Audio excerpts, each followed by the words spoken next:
Alright guys, here's the review of the Bliger BL1030.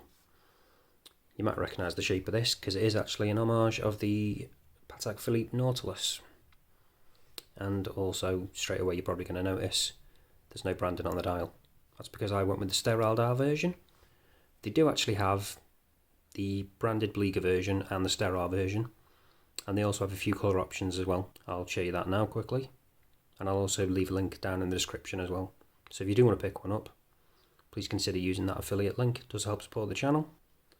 But getting back to the watch, I went with the brown dial version because I do think it does look really good, and I didn't actually have anything like this in my collection. Wanted something a little bit different. Was tempted to get the blue one, but I've already got quite a few blue dial watches, but I've got nothing like this. So the combination of that interesting case shape as well as that brown dial, I just had to go for it. And it is really nicely done as well. That ribbed, I guess, is it ribbed? Well, probably not. But horizontal, I'm going to call it a horizontal rib dial. I think it looks really nice. And then, as you can see, we've also got fully applied indices as well. We do actually have a bit of lume on them, but I'll show you a lume shot in a bit. And we've got lume on the hands as well. And then the date window with the 3. We've actually got a screw down crown on this. So pull it out once, and you can change the date. It's quite loud the way it clicks when it turns over, but it's been working fine, no issues. While we're on this as well, the movement in this is a Mingzhu 2813. And that's an automatic movement, obviously, as it says at the bottom. So pull it out again. We've actually got hacking on this as well. And then obviously you can change the time. And push it back in again. And obviously the second hand re-engages. And then we can screw it back down. Again, simple. I do really like the mixture of brushed and polished surfaces on this. Especially that polished edge around that bezel. Well, the fixed bezel. It does look nice. Just catches the light nicely.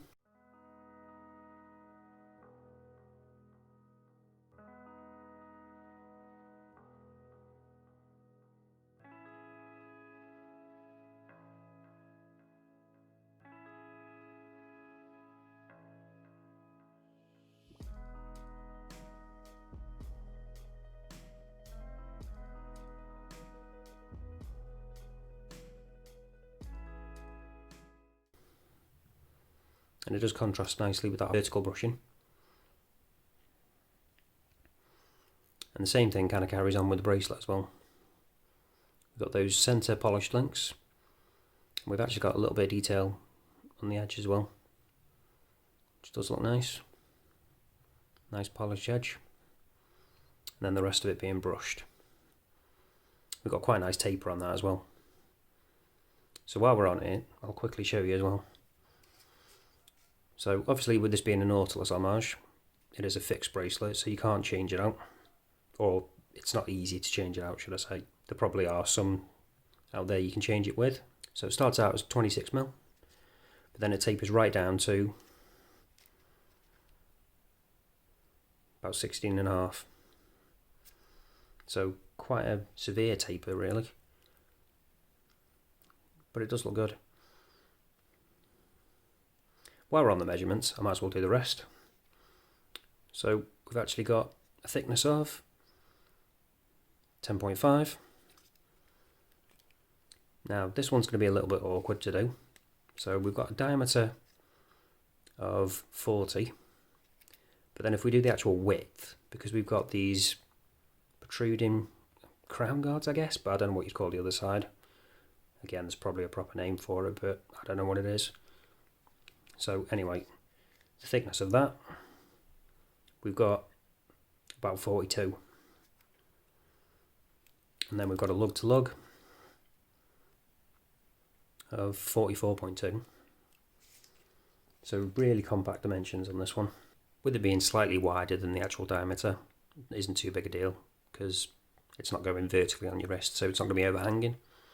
So it might look slightly larger, but it wears really nicely, but I'll show you that in a bit. If you've had any kind of watch like this, like the actual Nautilus, you'll know they do wear really well. So just got a quick zoom in on that dial to show you in a bit more detail, because I think it really does look nice. And I do like the detail around the indices as well. Just adds a little bit of depth along with that dial as well. Does look good.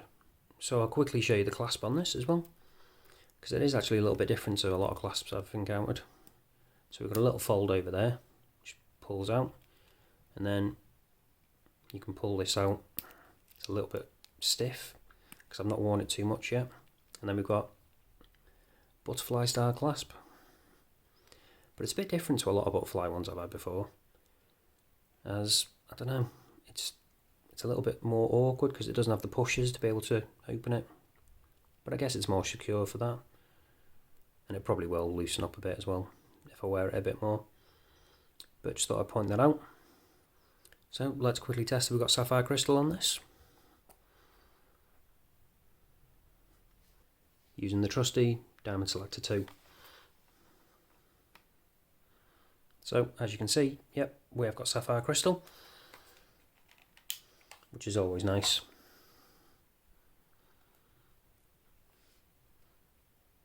So I'll quickly show you now what the lume's like.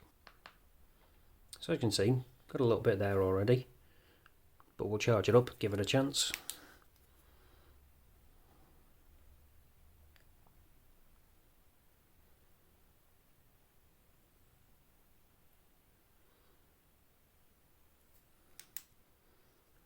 And there we go.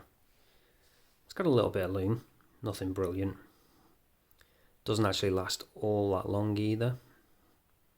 The hands do last a bit longer than the indices, which is good. Because if you're going to have one that goes earlier, you certainly want it to be the hands that last longer. Otherwise, what's the point? But like I say, not fantastic. Don't be buying it for the lume, but it's a nice little bonus. So all that's left to do now is show it you on wrist. So this is what it looks like on my 7-inch wrist. Like I say, I think it looks quite good. A little wider than a lot of watches with that 42mm because of those, I'm going to call them crown guards still, even though the other side doesn't have a crown, but you know what I mean. But with that compact lug to lug, it does wear well. My 7-inch wrist, it's an overhang at all. Again, it looks slightly bigger because of that 26mm lug width, well, at the top anyway, even though it tapers down quite dramatically. But I think it just gives it a distinctive look. And if you like the Nautilus, and you don't have the budget for one, you want to try one out maybe, try out a cheaper Homage, then before maybe you go for the proper thing, or obviously if you just want to stick with this, I recommend it. Got quite a few options, like I say. You can get sterile, or you can get the branding on there, you can get different colours. So you've got options. That's pretty much it, guys. Thanks for watching, and I'll see you in the next one.